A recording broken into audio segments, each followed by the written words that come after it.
Burada yaşayan çiftimizin misafiriyiz bugün. İşte bir günü beraber geçiyoruz. Klasik pazar ya. Evet. Ben kendi alanımda işte biraz egzotik hayvanlarla uğraşıyorum. Tayland'da nasıl yaşıyorlar hep birlikte göreceğiz. Denizde bu kadar kolay ulaşabildiğim hiçbir yer olmadı benim hayatımda. Arkadaşlarımın pitonu var hatta, onları da göstereceğim sana. Buradaki yaşamlarına dair daha fazla bilgi alacağız onlardan. Havuzlu, salonu var. Otoparklı, spor Otopark salonu, var, spor salonu var, laundry hizmeti var aşağıda. çamaşır yıkama hizmeti. Senin arkadaş ortamına geldik abi, öyle mi? Evet.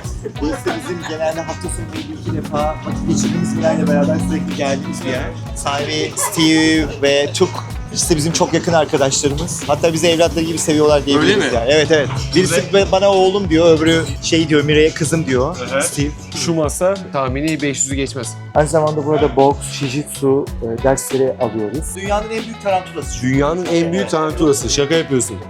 Sen 20 senenin sonunda belki 2 milyonluk bir yatırım yapacaksın buraya. Ama 2 milyonun yatırımda sadece sana yaşam sunuyor. Anladım. 15 bin, 16 bin bahta kadar çıkıyor kurbanın adet fiyatı. Evinde 5 tane yılan besliyormuş bu arkadaşımız. Yani toprak tamamen burada sana ait olmuyor. İnanılmaz bir yer gerçekten.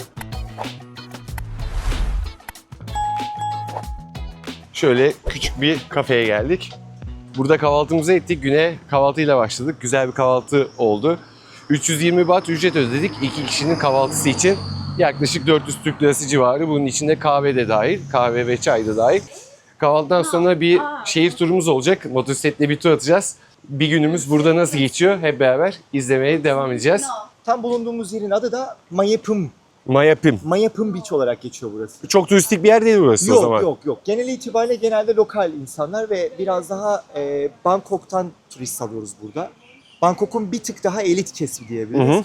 Genelde hafta sonları çok yoğun oluyor. Cumartesi, pazar. Tatile geliyorlar ha? Ya evet, genelde tatil, işte hafta sonları gün geçirmeye. Burası sörfe çok uygun bir beach. Hı hı. Aynı zamanda festival falan oluyor. Sörfe katılıyorlar insanlar, sörfe geliyorlar. Yani daha böyle chill bir life var. Nasıl diyeyim, daha basit, Aha. kendi içinde böyle oturmuş. Biraz daha izole olmuş bir yer. Evet. Yani ismini bile Çok bilen yok değil mi? Yok yani ben 2 senedir yaklaşık buradayız. Ya ben hiç Türk görmedim. Sen ilk misafirimsin. Doğrudur, eyvallah. Sahil turumuz başladı. Bir 20 dakika şehirde tur atacağız. Burak'ın bir arkadaşı varmış burada. Onu da ziyaret edeceğiz. Havada mis gibi. Bunaltıcı bir hava yok. Hafiften bir rüzgar var. Güzel bir gün bizi bekliyor. Bakalım burada yaşayan Türkler neler yapıyor. Hepsini göreceğiz. Motosikletimize benzin almaya geldik. Şimdi bir benzin istasyonuna durduk. Abi litresi 50 baht mı benzinin? Normal benzin 56 Türk lirası. Bizim Gasoil diye motosiklete aldığımız benzinde 42 Türk lirası şu anda. Motosikletlerde kullanılan benzin fiyatı. Yol üstünde böyle ikinci el tişört satan bir mağaza gördük. 60 baht verdim 2 tane tişörte. Yaklaşık 80 Türk lirasına yakın. Öyle yüzlerce çeşit tişört var. 20 bahta, 30 bahta tişört satıyorlar ikinci el. Ama ikinci el dediğime bakmayın, sıfır gibi arkadaşlar, yepyeni.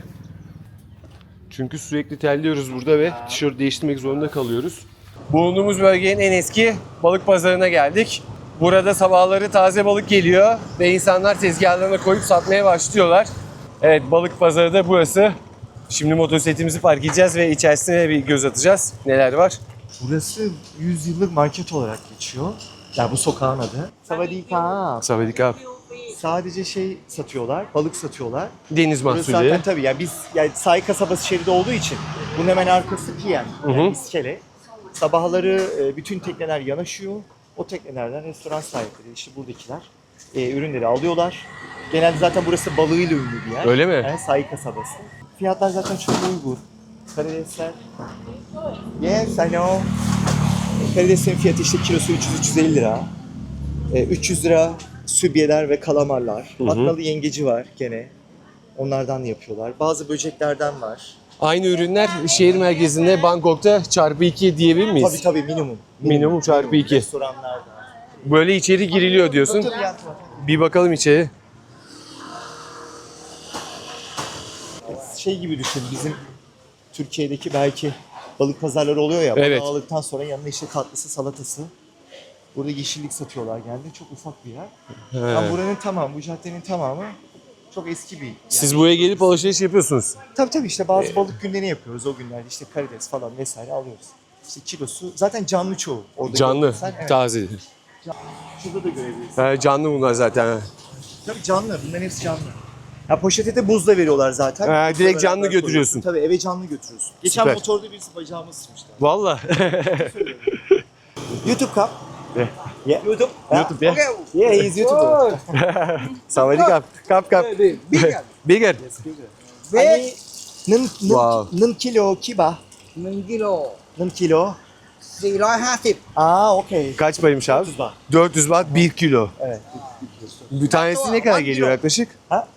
Ani 8 ตัว okey. 1 kilo okey. 8 7 ตัว Okey. Oni. อันนี้ Kapım.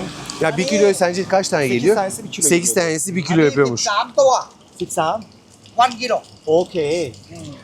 อันนี้7 8 ตัว Okey. 400 350 var. 400 değişiyor evet. Bir tanesi 1 kilosu falan 8 tane falan gidiyor. Anladım. Biraz zaten büyüklükleri. Evet. Sen dokunuyor musun sen? Ya ayıklıyorken falan dokunuyoruz. Evet. Yengeçlerden çıkıyor. Oo. Ani kiba. Num kilo. 700 700. 700 บาท Okey. Eve döndük, biraz burada dinlendik. Ben de üstüm başımı değiştirdim. Yeni aldığım tişörtü giydim. Şimdi size evi göstereceğim. Burada yaşayan Burak arkadaşım ve Miray arkadaşımız hakkında da biraz bilgi sahibi olacağız. Burada nasıl bir yaşamları var onları göreceğiz. Burada neler yapıyorlar, ne kadar süredir buradalar. Merhaba Burak Bey, nasılsınız efendim? İyiyim sağ ol. Sen nasılsın? İyi. Hoş geldiniz öncelikle. Hoş bulduk, Çok teşekkür ederim. geldiğiniz için. Ben teşekkür ederim Evet. bizi burada misafir ettiğiniz için. Yok biz Vallahi çok heyecanlıyız mahcup çünkü oluyoruz. ilk İlk Türk misafir. misafir diyelim. Türk değil ilk misafir. İlk diyelim. misafir. Biz 2 seneden sonra ilk defa kendi evimize Türkçe konuştuğumuz insanlar. Vallahi Tabii. gelemediler. Ya bilmiyorum. Genelde tabii insanların normal hayat rutinleri var ya. İstanbul'da, Hı hı. başka ülkelerde, her yerde. Fırsat da yaratamıyorlar. Aynen. Biraz da uzak. Uzak, toplamda 8, 9, 10 saatlik bir yol. Uçak biletleri de çok ucuz olmuyor Aynen haliyle. öyle. Biraz da pahalı son zamanlarda. Bilet bulmak da zorlaşıyor. Peki İnsanlar- Tayland son 3 senedir biraz pahalandı mı sanki? Ya şöyle toplamda biz 2 seneden beri buradayız. Yani 2 sene oldu toplamda Asya'nın tamamında. Toplam seyahatimiz başlayalı. Bulunduğumuz bölgede yani bu evde yaklaşık bir 2 senedir buradayız. Hı hı. Aynı evdesiniz. Yani evet 2 senedir aynı evdeyiz. Hiçbir yere gitmedik. Bu bölgedeyiz. Bangkok'a 2 saat. 2 saat evet. Dün bu yolculuk Evet. gayet konforlu bir şekilde geldik yani Otobüste hiç gelebiliyorsun. otobüste evet çok Özel arabayla keyifliydi. gelebiliyorsun. Burası Rayong'un Ban P diye geçiyor. Bu P District yani M mahallesi olarak, Hı hı. P mahallesi olarak geçiyor. Koh Samet'e çok yakınız. En ünlü yerlerinden bir tanesi Koh Evet, Samet değil mi evet. bu civarda? Evet, evet. Bulunduğumuz bölgenin adı da şu aşağıdan da gösterebilirsin balkondan Hı istersen. hı. Tam olarak bu bulunduğumuz bölgenin adı da Mayapin Beach olarak geçiyor. Karşısı Maya Bin Beach evet. Tabii burası Mayapin Beach. Biz şu an bu beach'in en son noktasındayız. Şu yani şu parmağımla gördüğün yani sahilin sonundaki yerler surf club. İnsanlar genelde Bangkok'tan buraya surf yapmaya geliyorlar. Sörfü ile meşhur bir yer aynı zamanda. surf meşhur bir yer özellikle. 3 tane büyük apartman var zaten. Geri kalan hep böyle alçak Bu katlı yerler. 15. katta mıyız biz şu an? Şu an 15. kattayız. Benim Bal- dairem 15. Evet. katta. 3 tane balkonumuz var burada. Toplamda 3 tane 1 balkonumuz artı 1 var. evimiz var. Evet 1 artı 1. 1 artı 1 evimiz. Ve site havuzlu galiba. Evet havuzu hiç Havuzlu. kullanmadım ama havuzlu evet. Spor Havuzlu, salonu var. otoparklı, spor Otopark salonu, var, spor salonu var, laundry hizmeti var aşağıda. çamaşır yıkama hizmeti. Çamaşır yıkama hizmeti var. Yani şeyi söyleyebilirim, ben Tayland'da birçok yerde kaldım. Denize bu kadar kolay ulaşabildiğim hiçbir yer olmadı benim hayatımda. Yani Türkiye'de Hemen şuradan adımını attığın gibi denizdesin. evet, yani maksimum 10 adım sonra, 15 adım sonra. 10-15 adım sonra denizde oluyorlar. sıfır. Denize sıfır yani. Evet, denize sıfır. Peki kira nedir abi? Aylık ne kadar ödeme yapıyorsunuz buraya? Yani baht olarak bizim ödediğimiz kira, ben ilk buraya 19.000 bahtla girdim. Hı hı. O zaman TL karşılığı işte 15-16 bin falandı. Şu anda işte gene 17 bin, 19 bin baht arasında değişiyor. 20 bin Şöyle baht Türkiye'de genelde tam tersi olur. Sen kirayı mesela 20'den başlarsan bir sene sonra 25 olur. Senin neden 19'dan 17'ye düştü? O şeyden dolayı oldu. Biz biraz mal sahibiyle iletişim halindeyiz. Bir de genelde Tayland'da hep kısa dönem kiralamalar oluyor. Genelde ekspatlar He. 3 aylık çünkü vize ran gerekiyor. Başka diğer ülkelere gidip gelmen için. Hı hı. Bundan dolayı biz uzun dönemli bir anlaşma yaptık. Uzun dönem olunca fiyatta düştü. Fiyat düştü otomatikman. Şimdi 2 senelik çünkü burasının sezonu 3-4 ay. Hani Tayland'ın genelinde sıcak, yağmur. Evet. Okey, hiç hani soğuk olmuyor. Maksimum gördüğümüz en düşük derece 23-22. Ben burada gördüm. En yüksek 30-35. Henüz bir ceket giymedin üstüne yani Yok, yaşadığından aynen. beri. Sadece ufak işte bazen Hırka tarzı kuzey şeyler. rüzgarı estiği zaman Hı hı. surf sonrası veya akşam bir yerde olduğumuz zaman üstümüze bir şey alma ihtiyacı duyuyoruz. O yüzden hani kısa dönem olduğu için insanlar burada çok uzun dönem kiralamalar yapmıyor. Anladım. O yönden biz biraz avantajlıyız. Çünkü out of sezonda burada genelde kimse olmuyor Evet. açıkçası. Fiyat da düşüyor haliyle. Fiyat da düşüyor. O yüzden biz biraz şanslıyız yani. Ev sahibinin birkaç tane daha evi var burada. Airbnb yapıyorlar. Biz onlarla normal işte kiracı mal sahibi ilişkimiz Süper, var yani süper. o anlamda. Yani ortalama 17 bin ile 19 bin baht Türk lirası arası. karşılığı 22 bin civarı. Evet. 22-23 bin TL civarı ödüyoruz yani. Gibi 1+1. düşünebiliriz. Dediğim gibi ev, Evet. apartman dairesi, burası büyük bir apartman. 15 katlı ve tahmini Genelde kaç? mal sahibi. Genelde kaç konut var burada? Tahmini kaç bir konut katta var? 20 konut düşünsen. 15 200, kat. 250 konut belki hani maksimum o civarda 300 falan konut olabilir. ya. Tabii 250-300 konut civarı bu apartman. falan Tam olabilir. net sayı Burası bilmiyoruz. normal bu arada. Hani çok He? böyle yoğun bir yer değil. Evet. Biz hani komşularımız genelde işte Avrupalı, Rusyalı. Emekli tayfası mı var? Yaş ortalaması yüksek. Yaş ortalaması yüksek. Benim de Evet. gördüğüm oydu çünkü Evet. yani ilk Yaş günde ortalaması izlenimim o yüksek. şekildeydi. Yani bu apartmanın özelinde konuşuyorsak evet. Ama hani bu civarda expatlar da var. Yani genelde işte 35'ten başlayıp işte 40-45-50'ye kadar maksimum. Erken emekli olan diyebilir miyiz? Yani hem erken emekli olan yani hem de şey diyebiliriz. Online çalışma çalışan. imkanı olan. Hı hı. Çünkü hani diğer yerlere göre Tayland'ın diğer turistik yerlerine göre hani buranın fiyat ortalaması da çok düşük. Yani benim bu sistemde işte 6.000-7.000 bahta da ev kiraları Hı hı. var. Stüdyo daireler. Evet. 20 bine de var. Sizinki bir tık daha lüks ve rahat mı yaşadınız? Yani Lüks demesek de işte daha standart rahat. bir tık üstü diyebiliriz. Evet, standartın bir tık üstü. Ama 15.000, 16.000 TL'ye daha doğrusu bahta burada hani bahçeli evler de var. Çok rahat bir şekilde. Tabii. Anladım. Yani bahçeli evler var ama Müstakil evlerden mi bahsediyoruz evet, bu arada? müstakil. Anladım. Yani kendine Süper. ait olan bahçesi, kiralama uzun dönem yine 15, 16 bin, 17 bin. Orada bahçede ekiyorlar, biçiyorlar. Her şeyini yapabilirsin. Tabii. Yani burada toprak satın alamıyorsun Hı hı. Tayland'da. Toprak satın almak imkansız. Evet, çünkü Tayland hakkında ben videolar açtığımda YouTube'da herkes diyor yok ev sahibi olmak çok kolay. İşte ben ev aldım, Tayland'da yaşıyorum. Bunlar gerçek dışı galiba genelde değil mi? Yani kolay olmuyor galiba burada bir mal sahibi olmak. Böyle duydum. Evet yani şöyle açıklayabilirim. Hani bizim özelimize ve benim kendi tecrübelerime istinaden burada Tayı arkadaşlarım da vardı. Hı hı. Burada şöyle bir mantık var. Araziler tapulu olarak yani gördüğün toprak parçalarının tamamı tapulu olarak Tayı vatandaşlarına ait. Bazı yerlerde direkt krallığa ait. Hı hı. Yani krallığa Devlete ait toprak. Aynen diyebiliriz. devlete ait topraklar. Mesela bulunduğumuz bu yer. National parkların tamamı krallığa ait. Hı hı. Ama şahsa ait olanlar mesela işte atıyorum şu aşağıda gördüğün arazi veya şu aşağıdaki bungalovlardan bahsediyorum. İnsanlar buraları... Şunlardan bahsediyorsun. Evet, mesela şu beyazlardan Hı hı. bahsediyorum. Şahsa aitler. Şöyle çalışıyor sistem. Şimdi herhangi bir araziyi 20 yıllık, 10 yıllık, 30 yıllık kiralama yapabiliyorsun. Bu kiralamanın sonunda boş araziye, bu arada kiralama fiyatları da 3.000-5.000 baht Hı hı. arasında değişiyor. Aylık. Tabii 300 ile 500 metrekare bir araziden bahsediyoruz. Şimdi arazi kiraladıktan sonra istediğin her türlü yapıyı inşa edebilirsin. Çok katlı olmayacak şekilde. Hı hı. Atıyorum 90-100 metrekare taban alanı oluşturup bir ev inşa edebilirsin. Ve sen bu ev inşa ettikten sonra sadece mal sahibine arazinin kirasını ödemeye devam ediyorsun. 3.000, 5.000 bilmiyorum. Evet, O yaptığın 20-30 yıl anlaşmaya boyunca, göre evet. değişiyor. Evet. Ama sonunda atıyorum 20 senenin sözleşmen bittiği zaman o tamamen değişken. Hı hı. Sonunda arazinin üzerinde yaptığın her şey arazi sahibine kalıyor. Seni çıkar. Yani değil. Sözleşme Yani aynen bitince öyle. hepsi gidiyor Hepsi yani. ona kalıyor. Sen evi bırakıyorsun Hı hı. ona. İşte üzerinde ne varsa ya taşınabilecek bir şey Evet. varsa alabilirsin. Hı hı. Ama Ama taşınamaz malların hepsi tamamen arazi mal sahibine kalıyor. sahibine kalıyor. Yani bu çok karşı taraflı bir alışveriş. Anlatabiliyor Hı hı. muyum? Yani sen 20 senenin sonunda belki 2 milyonluk bir yatırım yapacaksın buraya. Hı hı. Ama 2 milyonun yatırımda sadece sana yaşam sunuyor. Anladım. Tayland. Mal sahibi Evet. etmiyor seni yani. Sanırım insanlar belki bu kısımlarını Evet, hani, karıştırıyordu. karıştırıyorlar. Uzun vadeyle tamamen hayatı boyunca mal Değil. sahibi olmayı karıştırıyorlar. 50 yılda kiralayabilirsin. Hı hı. Yani hani bir devir yani toprak tamamen burada sana ait olmuyor.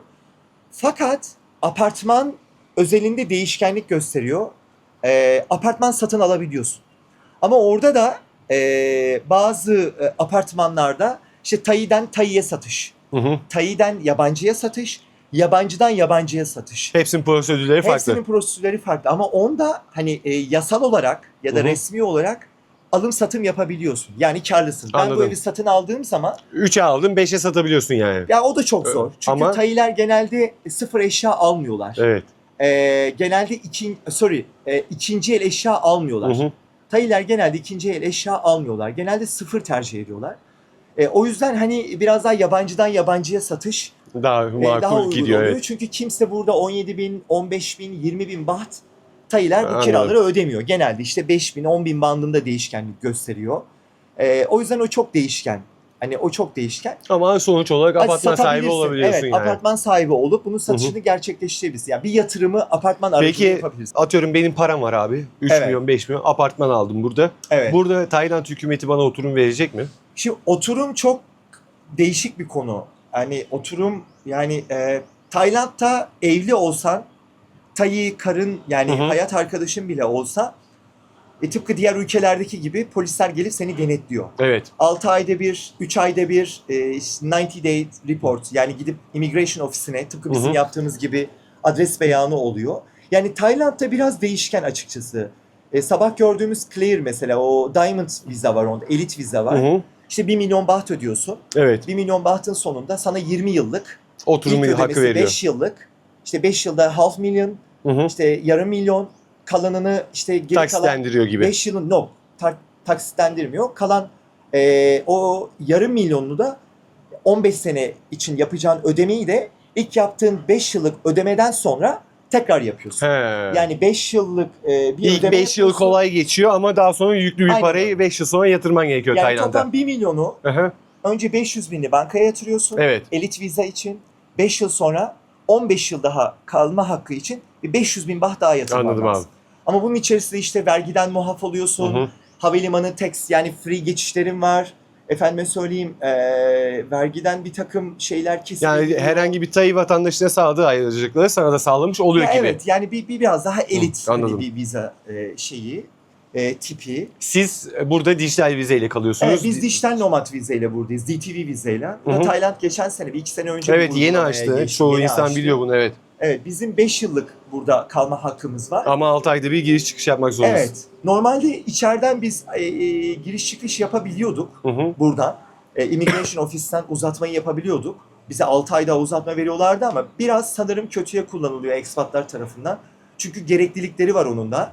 O gereklilikleri ajentalar fake olarak gösteriyor. Hmm. Ondan dolayı da biraz daha şu an işte kapılarda... Resmiyete döndü ve uçuş yapmak zorunda kalıyorsun sen de. Evet, evet. İşte yakın ülkelere Vietnam, Kamboçya, Bali, Bali, hı hı. Endonezya. Gir işte, çık yapıyorsun. Evet, oralara gir çık yapıyoruz. Şu an o şekilde ilerliyor ama bu hani bizim gibi ekspatlar için çok avantajlı bir vize Evet, türü. evet.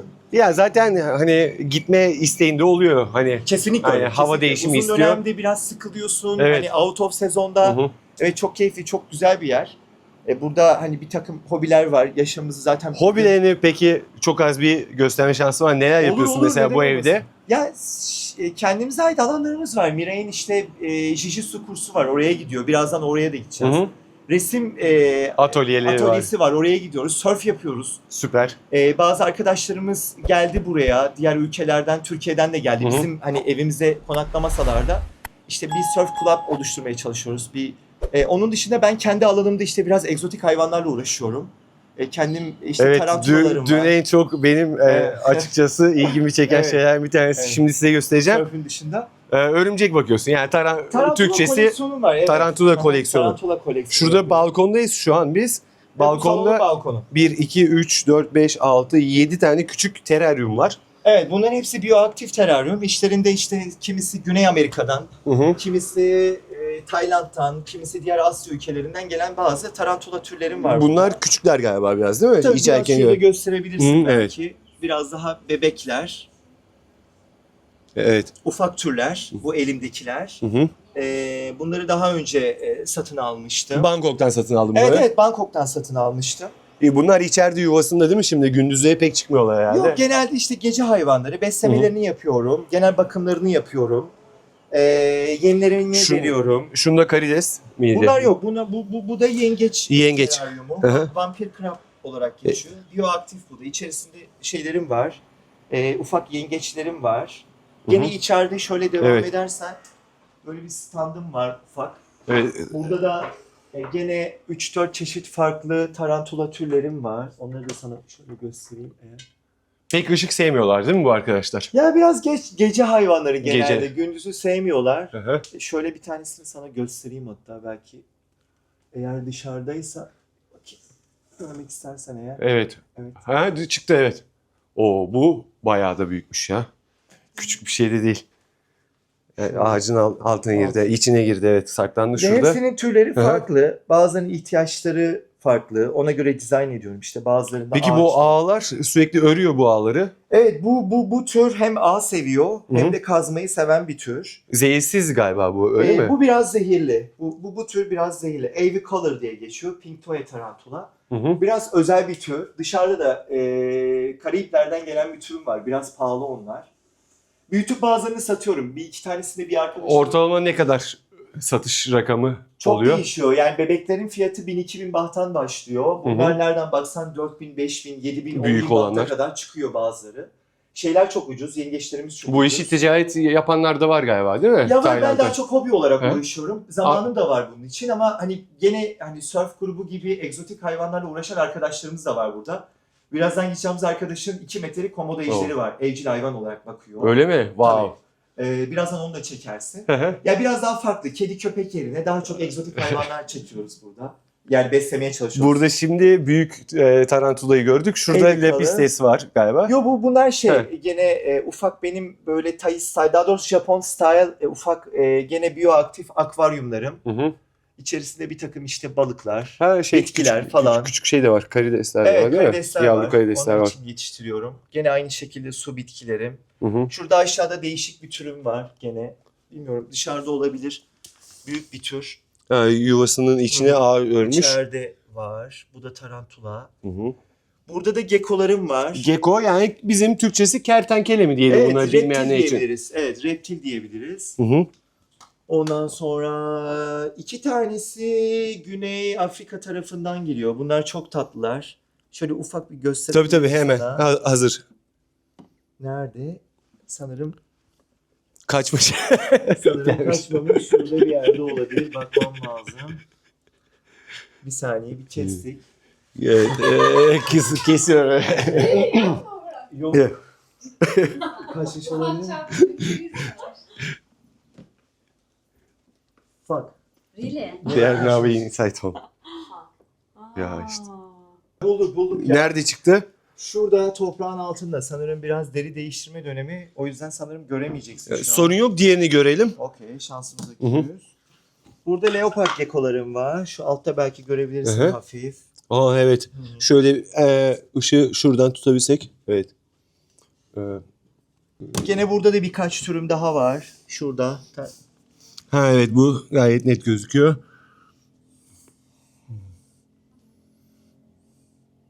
Burada bir tane var değil mi şu an Evet. içeride? Evet, şu an bir tane var. Bunların hepsi dişi. Bunlar ısırmıyor, şey yapmıyor. Yo normal pet gibi düşünebilirsin ya. Hiçbir şeyi yok, sıkıntısı yok, problemi yok.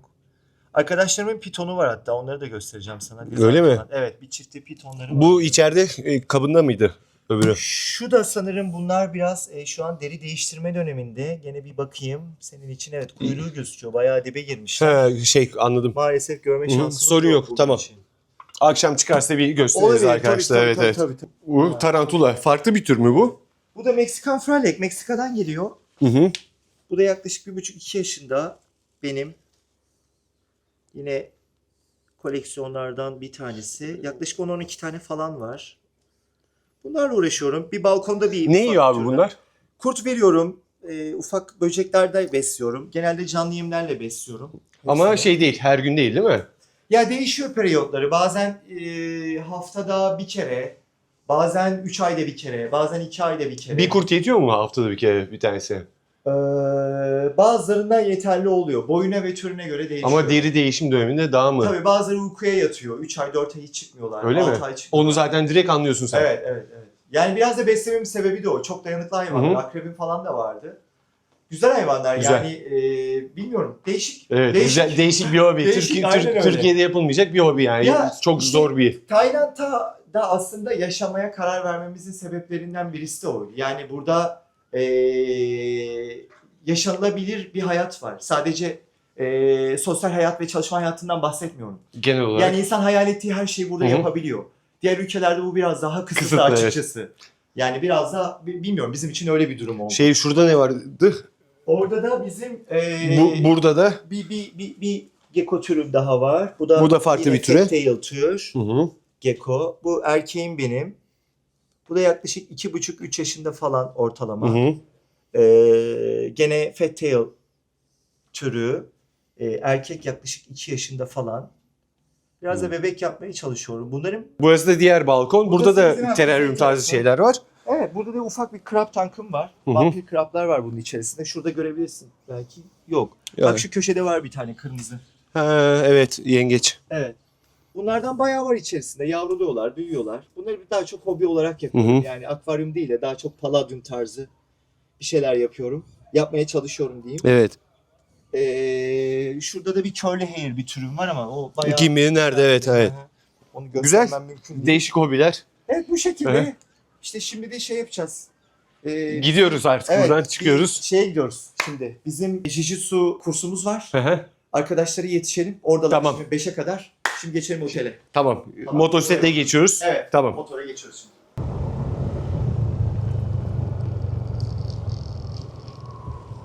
Burası butik bir otel. Burak arkadaşımızın arkadaşı işletiyormuş. Çekim için de tabii izinleri aldık biz. Oteli gezeceğiz. Otelde neler var, neler yapıyorlar onları göreceğiz. Buradan bir açıklama yapayım. Hı hı. Devam edelim. Ne ders Şimdi yapılıyor? burası bizim arkadaşlarımızın birlikte aktivitede bulundukları, beraber bulunduklarımız bir yer.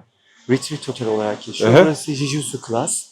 Aynı zamanda burada boks, Jiu-Jitsu dersleri alıyoruz. Hı hı. Kendi içimizde. Bir grubumuz var, komitemiz var. Yoga grupları aynı zamanda buraya geliyor. Bazen Bangkok'tan, bazen diğer ülkelerden. Aynı zamanda kafe burası. Ya butik bir kafe. otel, yaşam Butik bir alanı otel, tam evet. olarak. Şu tarafa doğru gidelim istersen. Aha, Biraz gezdireyim gidelim. ben Tamam seni. abi. Etrafa bir bakalım.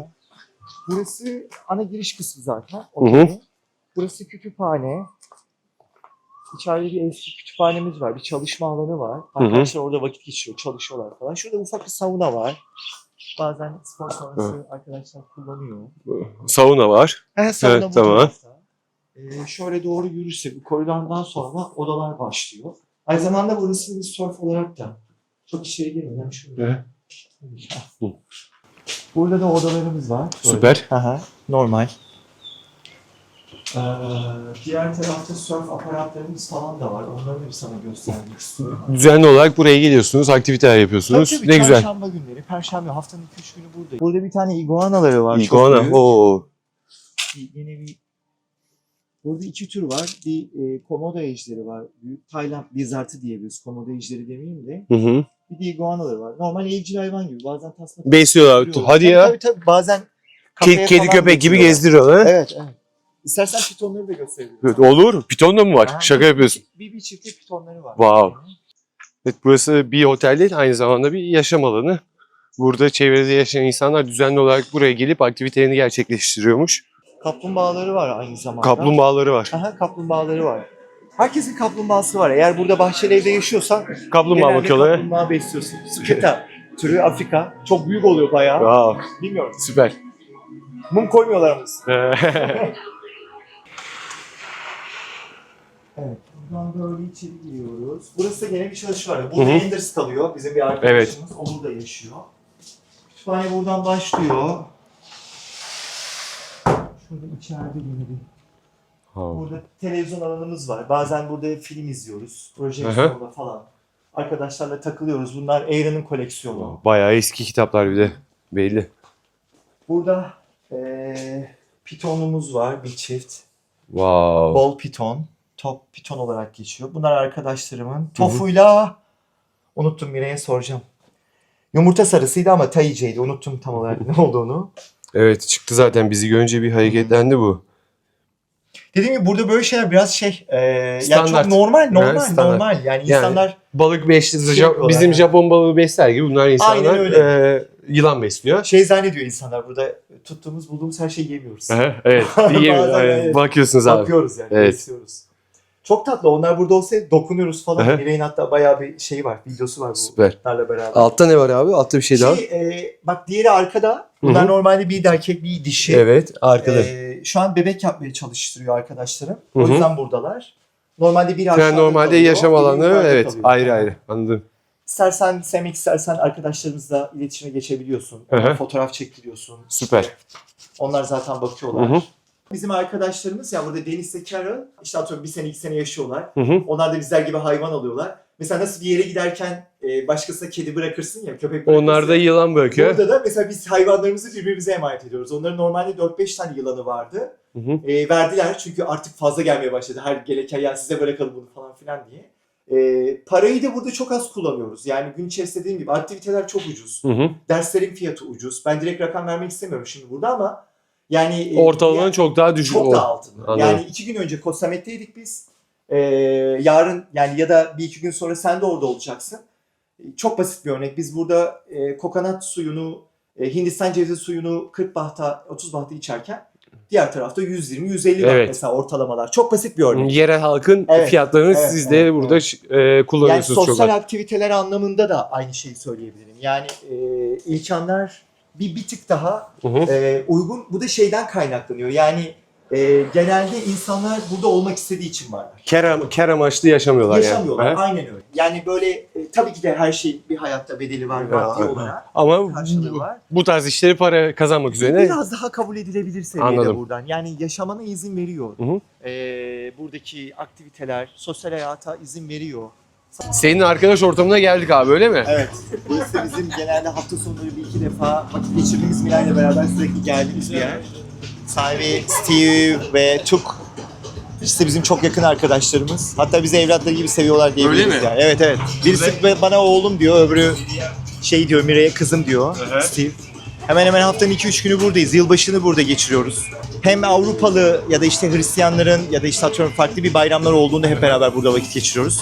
Ya da işte Tayland'a özel bir gün olduğunda hep burada beraber vakit geçiriyoruz. Ayda bir kez quiz şeyler oluyor. Geceleri oluyor burada. İşte soru cevap yapıyorlar genelde insanlar kendi aralarında. Doğum günleri partisini burada yapıyoruz. Yani bizim barımız gibi bir şey.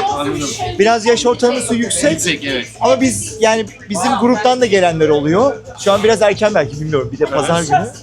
Kendi burada takılıyoruz. Onlar da burada yaşıyorlar. Bize çok Süper. yardımcı var her konuda. Çok sıcak ya, seviyoruz. evet. Yani burası güzel bir yer. Yani kahve gibi. Buradan Bizim için. sonraki durak neresi abi? Buradan sonra şeye geçeceğiz. Güzel bir Tay yemeği yedirmek istiyorum size. Güzel bir Tayland restoranına geçeceğiz burada. Tamam. Orada yemek yiyeceğiz. Oradan sonra da akşam benim çok yakın bir arkadaşım var. Tay bir arkadaşım. Onun yanına götürmek istiyorum seni. Onun mağazasına. Bir oyun gecesi yapacağız beraber. İşte bir günü beraber geçiyoruz. Klasik pazar ya. Burada bildiğimiz happy hour yapıyorlar. Birazdan da gün batımını izleyecekler. Arkamda da mükemmel bir manzara var. Sahilin hemen yanındayız. Biz de burada biraz oturacağız, muhabbet edeceğiz ve yolculuğumuza devam edeceğiz. Hardy, Tuk, Steven and Andy var öbür arkadaşım. Birazdan burada güneş batacak. Saat 6'ya yaklaştı. Sahil hattı da böyle gözüküyor. Burası gerçekten güzel bir yer. Tayland'ın turistik yerlerine göre daha az turist almış bir yer. Genelde emekli insanlar burada yaşamayı tercih ediyor. Ve insanlar az önce gördüğünüz gibi haftada birkaç kez böyle arkadaşlarıyla buluşuyor.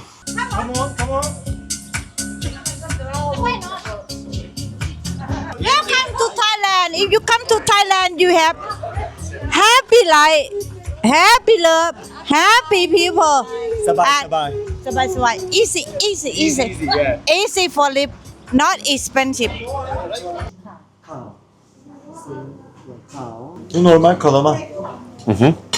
Burada dip yağda kızartıyorlar bunu. Bir de bu geldiğimiz restoran kendileri balıkçı aynı zamanda. Kendi ürünlerini tutuyorlar. O yüzden hep çok taze. Burasının adı Krokamban, Tayca.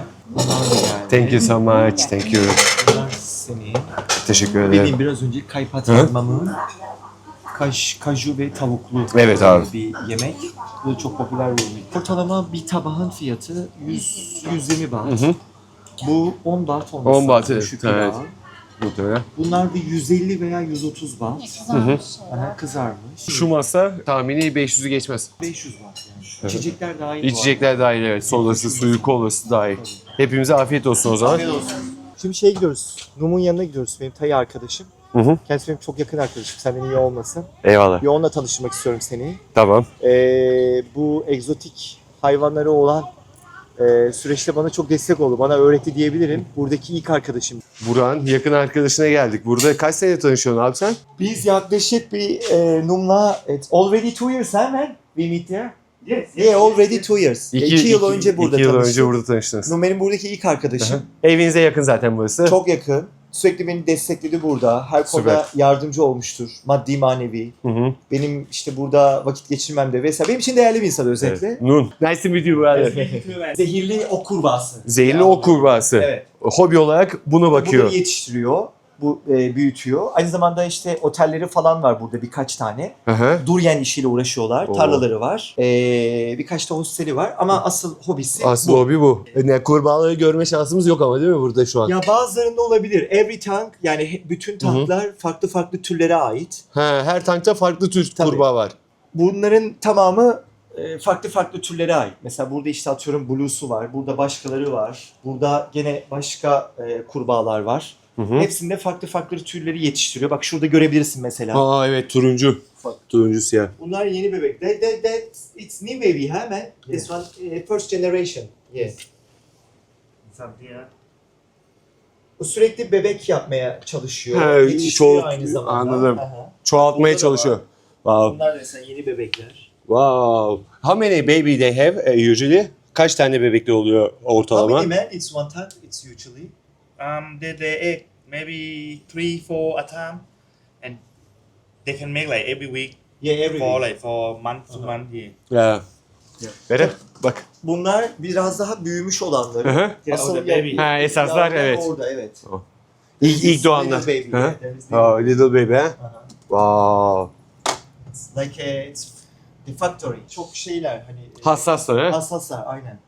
Ve pahalı da bir hobi. Pahalı. Yani. Yavruların her birisi 3000, 4000 man nearly Yeah, price for 4000, 5000 baht. minimum. Bir tane yavru. Tabii tabii. Yetişkinler 15.000, 16.000 Yeah, bahta yeah, kadar yeah, çıkıyor yeah, kurbanın adet fiyatı. Yes, yes. Wow. Depend on the color. Wow. It's for example, there is have orange. You see? Yeah, So yeah. expensive. So expensive. How much is that for example? This one at the shop they sell 9,000 baht. 7? 9,000. 9000. 9000 baht civarıymış bu kurbanın tanesi arkadaşlar. Yeah. Wow. This one This one also. Wow, very look. Şu mavi ve siyah başı sarı arkadaşlar. Süper Küçücük kurbağa. Burada bak yengeçler var. Evet. Yeah. Burada da yengeçler var. Çok değişik renkte. Wow, it's amazing. You can do photo if you want. Yeah. So interesting. Wow. There is like also like museum, brother. Yeah, Really? yeah, man. Yeah. Gerçekten So cheap. And they collect it's all müzelik items. müzelik bir dükkan arkadaşlar. Müze gibi bir yer yapmış, hobi yeri yapmış arkadaş kendine. Dünyanın her yerinden de eşyalar topluyor. Dünyanın her You yerinden collect de its ha, all items in every dünyanın world, her yerinden de you know, ufak tefek eşyalar topluyormuş gittiği her yerden, her bölgeden. Böyle bir And hobisi varmış. I'm gonna show you something. man. Okay, yeah. His last years Uh-huh. was in Turkey. Really? Yeah, Wow. and he buy. You see? Oh, nazar boncuğu. Yeah. En sonunda Türkiye'den nazar boncuğu almış arkadaşlar. En üstüne koymuş onu da. Evet, Allah. duruyor. Çok güzel. Bunların hepsi dünyanın her Hı hı. yerinden topladığı bir takım Evet. eşyalar. Bakın hepsi teraryumda ve bunların bakımları nasıl oluyor abi? Man, how can do its take after, look after? How can do its Look look after after? this. Yeah, look after just and control the temperature. Sadece derece kontrol dereceler, ediyor. humidify, nem oranı. Hı hı. Good vitamin. That's it. Yeah, that's it, ha? Aha. Yeah. Just Yeah. understand them, you know. Yeah. Yeah, I show you some tarantula. Tarantula. Bu The dünya, biggest in the world. Biggest in the world. Ay, dünyanın en büyük tarantulası. şu. dünyanın en büyük Evet, tarantulası. Şaka yapıyorsun. Close. Don't want to come, eh? Okay, maybe later. Yeah. 3 years old. Today he showed many times. Wow. GBB. GBB. Yeah, green button blue. Names. Wow. Yeah. How many years old man? It's already two? Yeah, two. 2 yaşındaymış arkadaşlar. Şaka gibi bir yerdeyiz. Yani inanılmaz. İnanılmaz bir yer gerçekten. Hayatımda gördüğüm en etkileyici yerlerden bir tanesi ve fiyatlar gerçekten uçuk kaçık. Pahalı bir hobi, ucuz bir hobi değil ama çok enteresan. Ayrıca şey de yapıyor, bitki de yetiştiriyor. Bitki. Lisansı da var burada. Vallahi. Evet, brokoli yetiştiriyor. Lisansı da var. Lisanslı Evet. satıcı ve İyi, üretici anladım. aynı zamanda. Kendisinin kliniği de var sürekli. Öyle mi? İletişimde olduğu. Birçok şey var ya. Ha, Birçok hobi var. Aha. Güzel, çok güzel. Oh, nice man. Thank you so much for show. Yeah. Yeah. It's amazing. Good hobby. Yeah. Dışarıda bizim normal random Num'un müşterileri oturuyor. Aha. Tamam, size bir şey göstereceğim. Tamam. Sadece normal peti, kedisi. Hı-hı. Evet. Guys, Şaka. can I report to your store? Bakın arkadaşlar Burak'ın da dediği gibi kedi köpek gezdirir gibi şunu gezdirmeye çıkarmış. Başına dokunma diyor. Sadece dileğine söyle istersen. Okay, normal. Evet. Kedi gibi düşünebilirsin yani. Böyle mesela şu an arkadaşlar oturuyorken Evet. sigara içmeye, kafe içmeye, herhangi bir şeyler içmeye buraya. Geziyor, beraber geziyor öyle. ortamda. Evde bakıyor. Aha, normal. Wow. Pet. Pet yani. Bir şey dokunabilir miyim çok Yes, az? yes, yes. Ağırlığına Kafasına bak. dokunma. Zehirli mi? Slowly. You have a poison? Yok, sanmıyorum. Hı, tamam bak abi. Ben de. Piton. Sadece boğuyor. Ha boğuyor. Yavaş. Bakın arkadaşlar elime aldım şimdi. Bu piton he. Evet. Piton cinsi. Top piton olarak. Top piton cinsi bir yılan. Başına dokunmayın dedi sadece. Normal peti. Wow. Sahibine vereyim bak. 2 yaşında. 2 yaşında. 2,5 yaşında falan. Peki satın mı almış bunu? Sahiplenmiş mi? Çatuçak. Yeah. Çatuçak. Bangkok'ta büyük marketten satın almış evet. Hayvan marketi. 2000 bahta satın almış arkadaşlar bu marketten. 20,000. Arkadaş yılanı boynuma doladı arkadaşlar. Şu anda böyle takılıyor yanımda. Sadece yavaş hareket etmemi söyledi çünkü korkabiliyormuş hızlı hareketten. Bazen atak yapabiliyor. Şöyle donuk fareyle besliyorlarmış bu arkadaşı da. You have two snakes. No, no. Five. Depend on the weight and size. Did you have any attack before? Zaman zaman ısırıyorlarmış da ama bir sorun olmadığını söyledi. Evinde 5 tane yılan besliyormuş bu arkadaşımız. Hobi olarak. Enteresan. Gerçekten çok enteresan. Kimisi elinde yılan bakıyor, kimisi kurbağa bakıyor, kimisi tarantula bakıyor. Çok acayip hayatlar var. Cuma, cumartesi burada arkadaşlarla beraber vakit geçiriyorlar. Şurada da 3 tane küçük kaplumbağa var. Çok misafirperver birisi çıktı arkadaş. Gerçekten bize her şeyi, her ayrıntısıyla gösterdi. 4 years old. Ready. Şimdi burada oyun oynayacağız. Oyunumuzun ismi Bingo arkadaşlar. Bizim tomboladan farksız.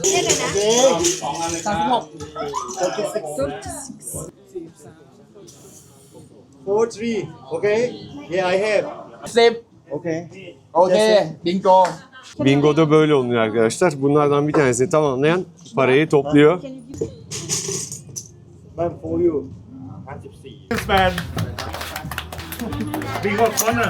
Yes, bingo. Ve videomuzun kapanışını buranın en güzel marketlerinden birinde 7-Eleven markette yapacağız. Aldım biraz önce. Burada kalmamış zaten. He. Bir tane vardı. Bunların hepsi günlük pastaneleri var. Bazen buradan tatıyoruz. Bunlar bizim ekleri çok benziyor. İçi sütlü. Çok Wow. güzel. Süt kremesi var içerisinde. Tostlar Tost. yapıyorlar, veriyorlar değil mi sıcak? Evet. Burada hatta benim bir tane favori tostum var. Eğer gelen olursa backpacker'lar için öneririm. Bu değil ama buna yakın bir paketi vardı. Bulamadım. Kesinlikle çok doyurucu ve ucuz bir menü. Backpacker'lar için. Tavsiye ederim. İçeride ileride... Direkt ısıtıp veriyorlar bunları kasada. Tabii kasanın yanında fırın var. Hı hı. Dalga fırın var. Orada tost makinesi var. Waffle makinesi. Ve bunların hepsini yapıyorlar. Yani bunların hepsini sıcak bir şekilde Tabii, servis tabii. yapıyorlar değil mi? İçeride bu arada et ürünleri falan da var. Evet. Oraya da bakarız. Tavuk. Bunların hepsi birer şey aslında. Hazır yemek. Hazır yemek. Tabii tamam. Direkt sıcak olarak servis ediyorlar burada kasada arkadaşlar. Zaten şöyle 7-Eleven'ın en büyük avantajı da bu değil mi? Yani buraya gelen karnını doyurup gidebiliyor yani. Evet. Sıcak Bir bir de şey şekilde. var, bak, Tayland'da özellikle yerlileri yani lokal insanlarla konuştuğumuz onu çok duyuyorum. Ortalama bir öğün fiyatı bir insana. Çünkü buradaki asgari ücret yani maaşlar 15.000 baht bandında. Yani Burada günlük- markette çalışan 15.000 baht alıyor. Şöyle duydum. Tabii 15.000 baht falan bahtıyor. 15-16 bin baht. Yani 17-18 bin baht biraz daha böyle hani Geçinebilir seviyede. Yo, yo, İnsanlar- 17-18 bin baht böyle daha çok işte restoranda şef garson gibi Anladım. hani pazarı var. Söylemek istediğim şu, yani öğün ortalama burada bir kişinin 40 ile 50 baht arasında. Bir öğün yemeği. Aha. Yani açıkçası tabii 4-5 sene önce de hani bir tavuk pilav mesela Türkiye'de de hani bir 40 liraya ayranla beraber tabii, tabii. yerde aynı Aynen. mantık gibi düşünebilirsin yani öyle düşün. Ya burada çalışanlar 15.000 baht alıyormuş arkadaşlar ama 7-Eleven'ın çalışma şartları biraz zormuş. 11 saat çalışıyormuş günde burada kasiyerler. Eskiden vardı ya, ben 20 sene önce Harbiye'de hatırlıyorum 7-Eleven vardı Türkiye'de de. 7-Eleven Türkiye'ye başlamış ama kapatmış Vardı, ben kısa sürede. hatırlıyorum. Evet. Hatta ben arkadaşlarımla orada gidip akşam çünkü 7-24 Hı hı, açıktı. Tek 7-24, marketti. evet. Öyle bir ürün yapmıştı. Hani böyle... Bunlarda 7-24 açık yani şey kapanma yok. Evet. Gün her saatte marketten açık. ziyade işte diyorum ya hani böyle içki var, hani yemek yapıyorlar, kafe. Tabii. Yani birçok kişi buradan öğünle besleniyor ya. Benim arkadaşlarım da mesela burada biraz önce oturduğumuz arkadaşlarımın bazıları yani günlük öğünlerini buradan karşılayabiliyorlar. O bilmiyorum enteresan. Güzel ama İnsanlar yani beğeniyor da, yani evet, dediğim gibi. her köşede var. Tayland'ın Evet, her evet, köşesinde evet. olması güzel bir şey. Kesinlikle.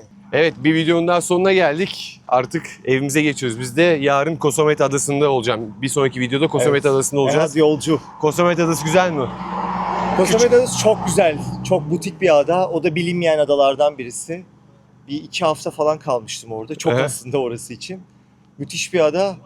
Çok güzel şeyler bekliyor seni ya. Yarın Ben göreceğiz. spoiler Evet. vermeyeyim. Eyvallah. Aynen öyle. Bir sonraki videoda Spoiler vermeyeyim. Kosomet Adası'nda olacağız. Aynen öyle. Bizi Yolun açık olsun bu Eyvallah. arada. Yani Her şey çok için de teşekkür ederim. geldiğin için. En son 25 Biz de- sene önce yüz yüze görüşmüştük biz Evet, Burak'la. çok acayip bir Edirne'de sürpriz oldu bu da. güzel bir sürpriz oldu. Şey de söylemek isterim ama bu arada hani ben ilk daha bu işte bir seyahate karar verdiğimde seni aramıştım. Bu süreçte orada senin hatta Tayland'da olman gerçekten bana çok güzel kılavuz olmuştu. Yani bilmiyorum oradaki çok ufak bir tohum birilerinde yeşerebiliyor. Bu güzel bir şey. Yolun açık olsun. Çok teşekkür İnşallah. ederim. Sizin de yolunuz açık Her olsun. zaman kapım açık. Burada çok mutlu olun. İstediğin zaman açık. Eyvallah. Öyle bekleriz herkesi ya. Aha. Teşekkürler. Ben teşekkür ederim evinizi bize Her açtığınız zaman, için. her zaman. konuk her zaman, ettiğiniz her için. zaman. Teşekkürler. Kendinize iyi bakın. Hoşçakalın arkadaşlar. Bir sonraki videoda görüşmek üzere. Kanalıma abone olmayı ve videoyu beğenmeyi de unutmayın lütfen.